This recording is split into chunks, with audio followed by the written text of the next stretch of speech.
warriors for centuries. Viking warriors have conquered lands and plundered riches, but when they set foot on an island that appeared on no map, they unknowingly stepped into their deadliest battle yet. Shadows creeping in the mist, whispers carried by the wind, and hollow eyes watching from the darkness. Will they escape the curse, or become part of it?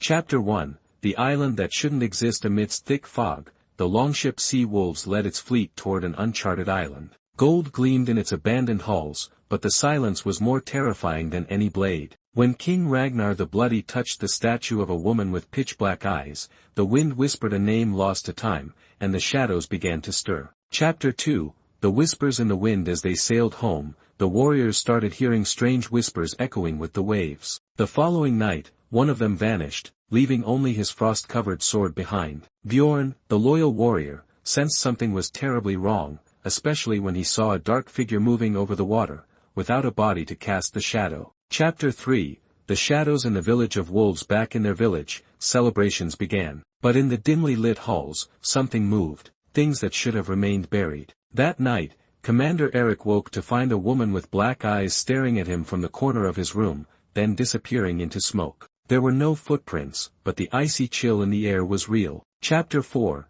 The First Blood. By morning, a warrior was found hanging in the feast hall, his eyes wide open in endless terror. The village elder, Harvald, spoke of an ancient curse, but Ragnar refused to listen. That night, they all saw her, standing in the middle of the village square, wearing a long black robe, her eyes two voids of endless darkness. Chapter 5, Trapped in the dark. No one slept without nightmares. Warriors turned against each other, possessed by an unseen force. At midnight, the village gates slammed shut on their own, trapping them inside. Laughter echoed through the air, but no one was laughing. Chapter 6, The Forgotten Temple. Bjorn and Eric discovered the island was once home to an ancient cult that worshipped the Guardian of Shadows, a being wrongfully slain. According to the old texts, the curse could only be broken by returning the stolen treasure to her grave, but only royal blood could seal the ritual. Time was running out, and the village was descending into madness. Chapter 7, The Confrontation with the Cursed One. As they tried to restrain Ragnar to bring him back to the island,